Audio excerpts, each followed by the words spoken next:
Assalamualaikum. So, in this video, ipapakita ko kung paano mag-design ng two-way slab by using the coefficient method. So, bago yon, sasabihin ko muna kung paano natin masasabi na ang isang slab panel ay one-way or two-way. So, meron tayong criteria dito, which is yung L over S is not, yung longer span divided by the shorter span is greater than or equal to 2, then it is considered as one-way slab.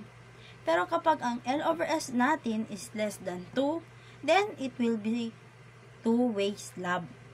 So, in this video, ang isosolve ko is, or ang design na gagawin ko ay two-way slab. So, to design the spacing of a 12 mm diameter rebars along the short direction, or the mid strip of a 4 by 5 meter and by 150 mm thick corner slab carrying a superimposed dead load of 4 kPa and for the live load of 4.8 kPa, and also meron din siyang nisulat ko na dito yung mga parameters ng unit concrete ng ating FC prime at ng FY. So, before tayo mag-proceed sa moment, titingnan muna natin kung anong case ang meron sa slab na to. So, ang case na meron dito, since it is a corner, dito na part is continuous na yan, and also this part. So, makikita natin sa mga cases natin na kabilang siya sa case number 4. So, dahil dyan, meron tayong tinatawag na negative moment pati positive moment. For example, ang cross-section ng isang slab is dito na part is yung negative moment, dito naman yung positive moment, and also this one is negative moment. Ganito ang bending niya. So, kung ganito, since corner naman, so yung dito na part is makukonsider na rin siya na 1. Wala na to. Dito lang ang magiging negative moment. So, meron tayong formula ng moment dito, which is yung M is equal to C as a coefficient, yung W as a ultimate load, and yung L squared, yung span or longer span. Pero kung short span naman, ang i-consider mo na kukunin na 1 meter strip, papalitan lang to siya ng S. So, by this, meron tayong value ng coefficient sa slab.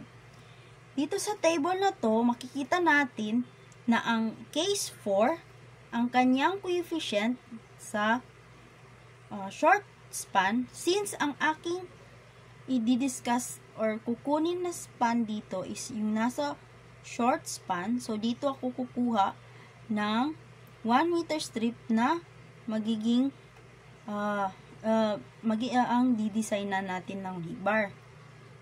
So, ang ating coefficient dito based sa ating table is 0.71. So, for our ultimate load, kukunin muna natin ang ating mga load. So, ang ating dead load, since sinabi dito na superimpose, so, ang ibig sabihin po ng superimpose is yung mga nakapatong. So, ibig sabihin, ang ating dead load is equal to the weight of the slab. Na kung saan ang ating weight of slab is the unit weight concrete multiplied by the thickness of slab. So, by that, ang ating unit weight concrete is 23.54 kN meter squared multiply by the thickness, which is 0.0154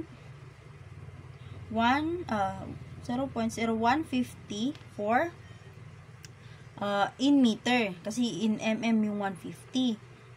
So, ang ating magiging weight ng slab is 3.531. So, i-add naman natin yung dead load dito kanina na sinabi, which is 4. So, ang ating magiging total dead load is 7.531 kilonewton per meter squared.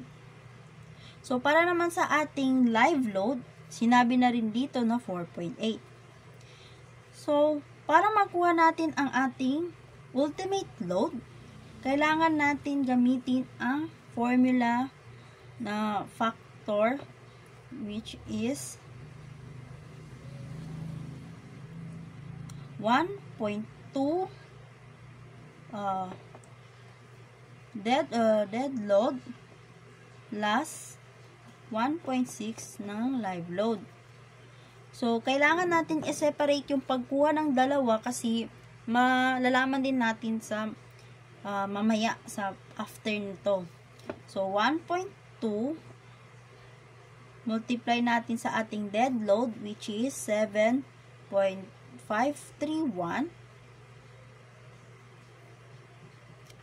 and also yung ating live load na 1.6 multiply by 4.8.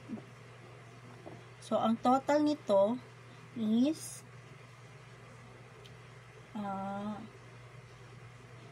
ito ay 9.0372 at ito naman ay 7.68. So, i-add lang din natin yan sila. Ang magiging ultimate load natin is 16.717 squared kilonewton per meter squared. So, i-divide natin siya sa 1 meter strip. So, ang ating magiging ultimate load is 16.7172 kilonewton per meter. Ito na ang ating ultimate load. So, kukunin na natin ito sa ating, isa-substitute na sa ating formula, which is ito, 16.7172. Then, kukunin din naman natin yung span natin, which is ang ginamit natin yung sa short span. 4 squared. So, ang ating moment is equal to 18.99 kilonewton meter. So, to be safe in flexure, so ito na, to be safe in flexure, yung raw actual, yung mu actual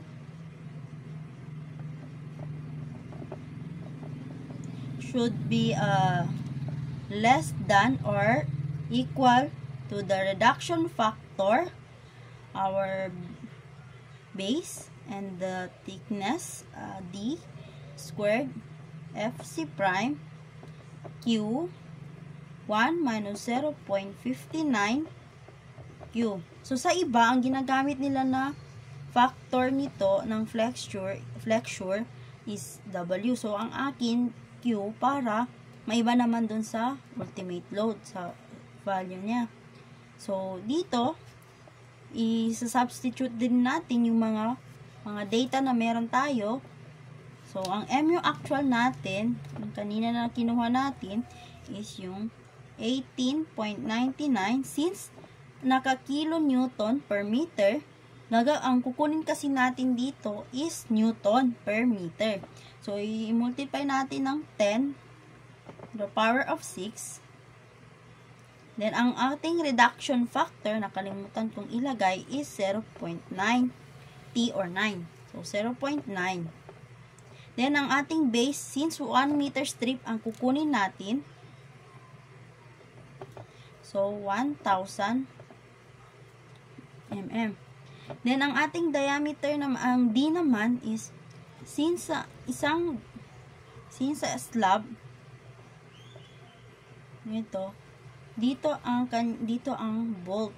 So, meron tayong tinatawag din na concrete cover, which is sa NSCP is 20 mm. So, dito, makikita natin na 20. Then, yung size ay ang diameter ng bolt 6. Then, yung distance naman na natira, yun na yung D. So, yung kanina na 150 minus 20 and also minus 6 is magiging 124. So, yun na yung magagamit natin na thickness. So, 124 squared. And, yung FC prime, which is 28. Then, yung Q, then 1 minus 0.59 and Q. So, using shift solve, makukuha natin ang value ng Q, which is, yun yung 0.05052. So, makikita natin na ang ating MU actual is less than the Q. So, kukunin naman natin yung rho, which is Q FC prime over Fy. Ang value niya, isa-substitute na din natin. So, 0.05052 multiply by the FC prime, which is the 28, over ang ating Fy na 350. So, ang ating rho is 4.0416. Then, kukunin naman natin, i-check naman natin yung rho mean. So, ang rho mean naman ay meron siyang dalawang pagbabasehan kung saan ang kukunin natin is yung mas malaki. So, bigger of, una is yung 1.4 over Fy, and yung pangalawa naman is square root of Fc over 4 Fy. So, unahin muna natin tong 1.4 over Fy, which is yung 350. Ang maging total niya is 4 by 10 to the power of 3. Ano, kalimutan ko rin ito. Then, dito naman sa square root of Fc prime over 4 Fy. So, ang Fc prime natin is 28 and 4, ang Fy is 350. So, ang total niya is 3.78 to the power by 10 to the power of 3. So, mapapansin natin sa dalawang ito na ang malaki ay yung 4 by 10 to the power of 3. So, ang rho mean natin, so, ang ating rho, which is yung 0.0416 by 10 to the power of 3, is bigger than the rho mean. So, ibig sabihin, tama naman din yung ating solving. So, ito yung kukunin natin na value ng rho para sa ating area ng steel. So, sa area ng ating steel, AS is equal to the rho base and the thickness. So, ang rho natin is 4.0416 multiplied by 10 to the power of 3 times yung base natin, which is yung 1 meter strip, 1,000, then yung ating thickness kanina na 124. So, ang ating area of steel is 501.16 millimeter squared. Ito na. So, next naman, para makuha natin ang number ng rebars, ang number ng rebars natin is number ng 12.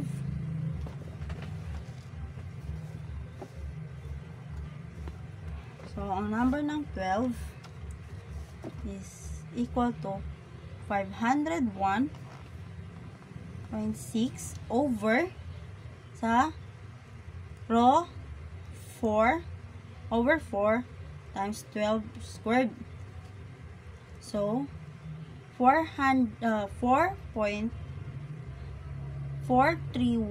pieces per 1,000 millimeter strip. Ito na yung 1 meter strip natin. So, yung spacing naman natin is babalik ta rin lang natin to. So, 1,000 meter divided by 4.431 pieces. So, meron na tayong 225.67 mm. So, ito na yung magiging initial natin na spacing for negative moment. So, dito, meron kasi tatlong minimum na gine-check sa NSCP. So, una, kanina is yung Romin. Ngayon naman, is yung sa temperature and shrinkage bar. So, kukunin natin yung area ng steel na minimum. So, for the temperature and shrinkage bar, for FY is 420. So, ito na yung ating kukunin, yung area of steel minimum, na kung saan, area of steel minimum for temperature to, So, 0.002 multiplied by the gross area. So, ang magiging value nito ay 0.002 multiplied by 1,000, yung 1 meter strip, plus yung ating thickness. Yung total thickness na to siya, yung 150. So, ang total niya is 300 mm squared. So, based sa NSCP, kailangan natin na yung ating minimum area ng steel is less than sa ating area of steel sa flexure. So, yung 300 is less than 501.16. Ito yung area ng ating steel. So, next naman, na i-check natin na minimum, yung pangatlong minimum, is yung bar spacing. So, sa ating bar spacing, meron dito sinabi ng NSCP na ang S or ang spacing natin should be less than the 3 times thickness and 450 mm. So, ang ating bar spacing kanina is 225.67, which is ang 3 times thickness natin, which is 3 times 150 is 350. So, yun na nga, 350 and yung 450, also yung 450.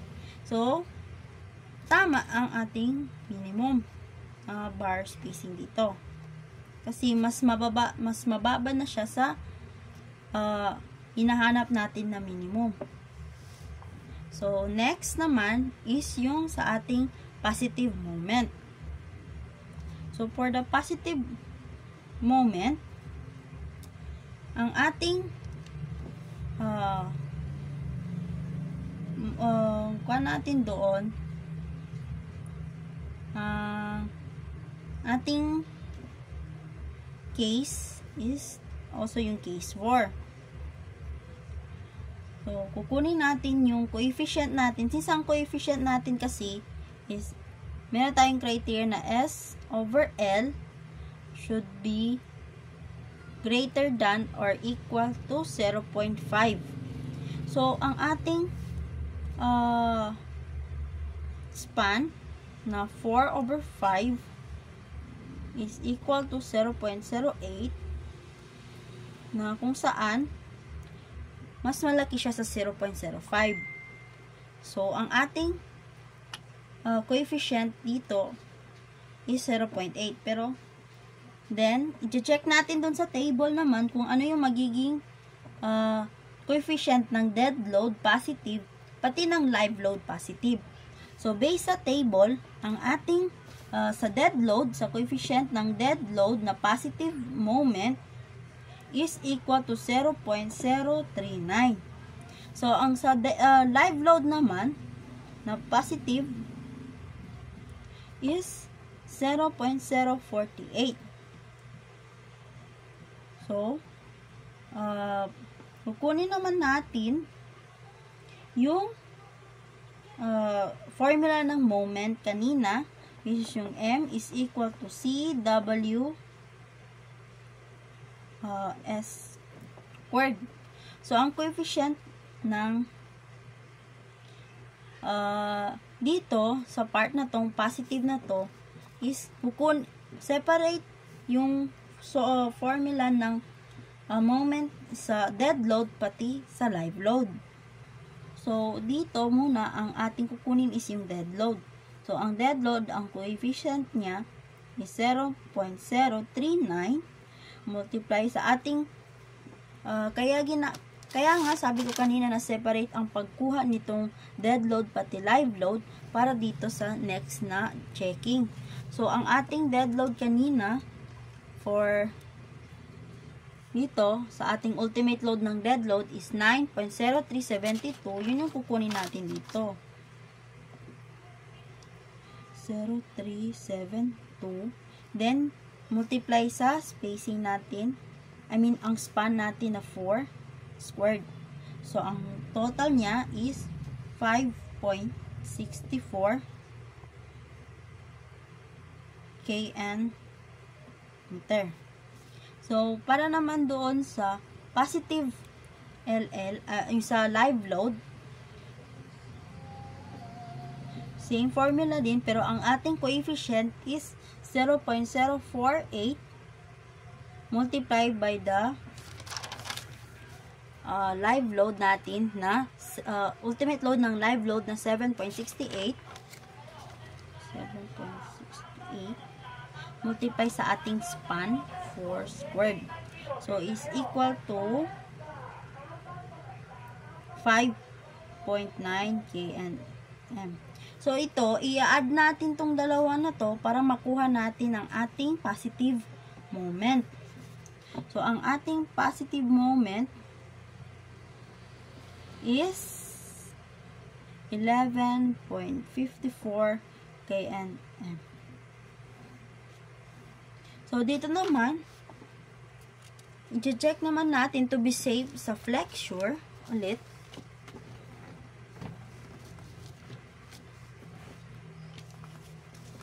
So, sa flexure.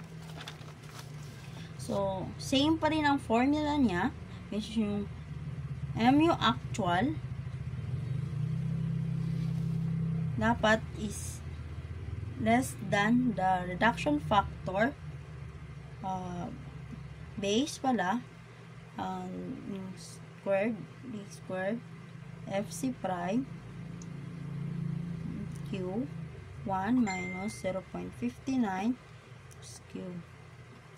So, isa-substitute na natin yung value niya kanina ang ating value sa mu actual ng positive is 11.54. Okay, multiply ito. 1154 kNm. Then, reduction factor na 0.9 base na 1,000. Ating D na 124 squared. Ang FC prime na 28. Ang Q 1 minus 0.59 Q. So, by using shift solve, makukuha natin yung value ng Q as 0.03033. So, kita naman natin dito na mas malaki yung mu actual so safe yung at sa flexure. So, kukunin naman natin, check naman din natin yung rho. So, ang rho, Q, FC prime, over Fy is equal to 0.03033 over 28. Fy na 350, which is equal to 243 times 10 to the power of 3.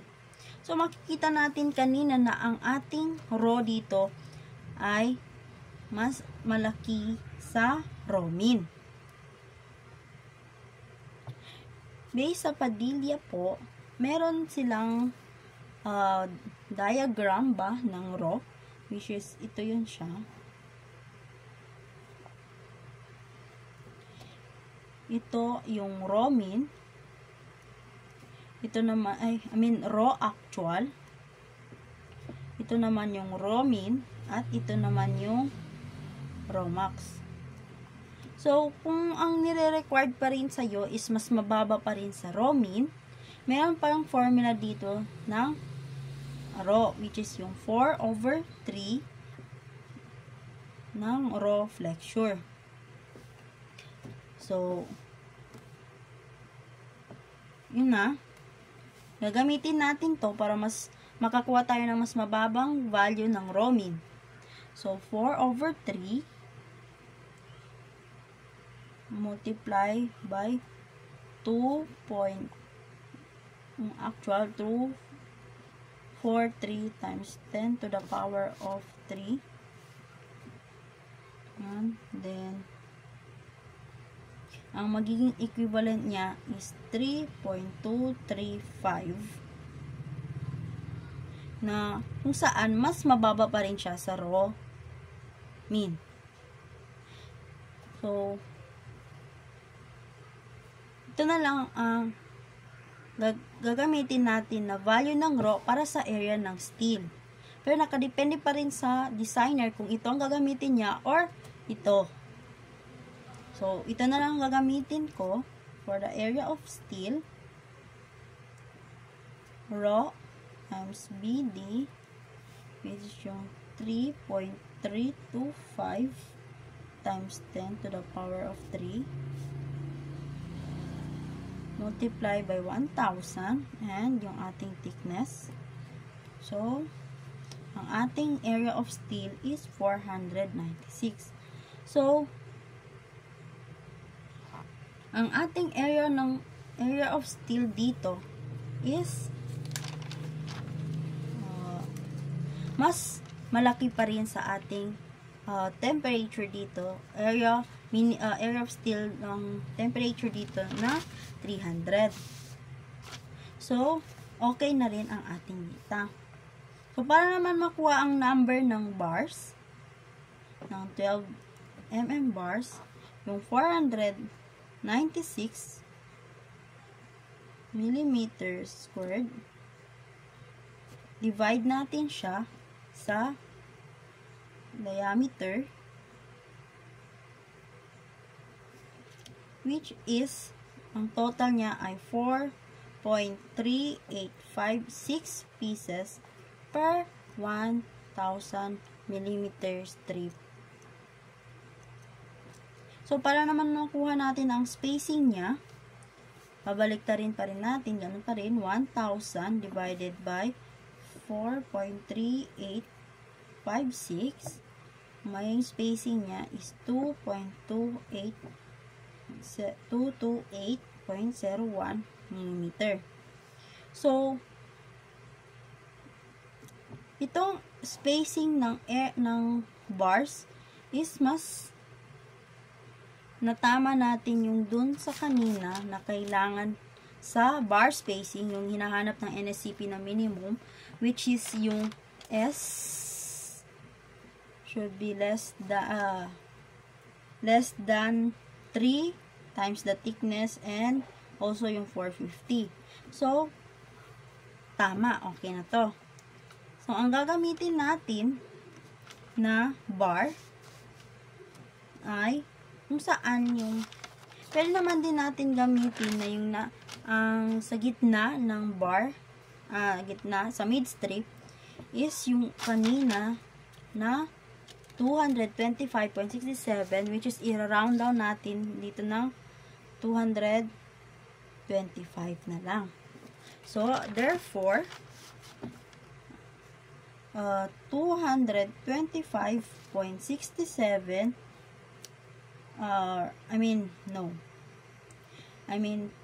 12 mm bars at 225 on center middle strip. So, ito yung magiging design ng ating slab sa rebars. So, that's all. Shukran and wassalam.